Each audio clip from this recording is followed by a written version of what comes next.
In the previous summer, the leaves have made a lot of, through photosynthesis have made sugars and send sugar dissolved in water down to the roots. And this tree, I don't know what its capacity is, probably 100 gallons of water maybe in the roots all over. They're running all over here with every other tree.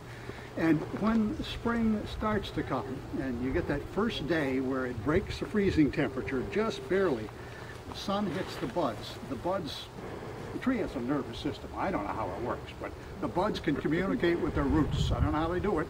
And they send a signal. They send up some sap for food that we stored last year so we can get the leaves going. Oh. And so they send the sap up, all right? And you get a nice day like this and the sun's going across the sky. It's about 33 degrees. The trunk's warm enough, especially the sunny side, that it's not frozen. So it sends some sap up. And finally the sun goes behind that hill about 3 p.m. You know what that's like in the winter. And the buds say, oh, we made a mistake. Send it back down. It's going to freeze. And as long as we get those freeze-thaw cycles, which we do continuously in New England, you guys say, when is spring coming? And that's what the tree says. Spring's not here. Send it back.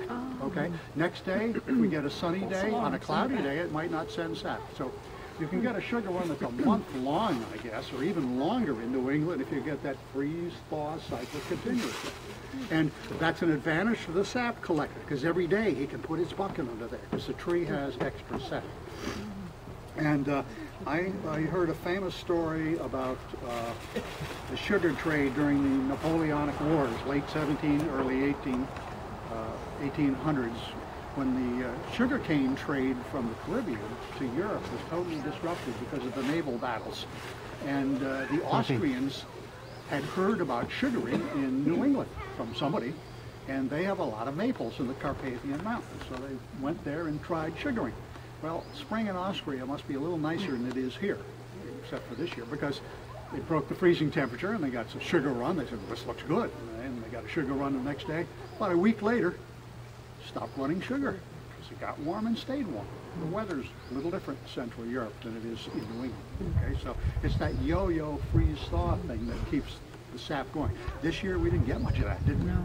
Huh? It was freezing and then it got warm and it stayed warm. And, I got this sap from the trees in my yard. That was all done beginning of the week.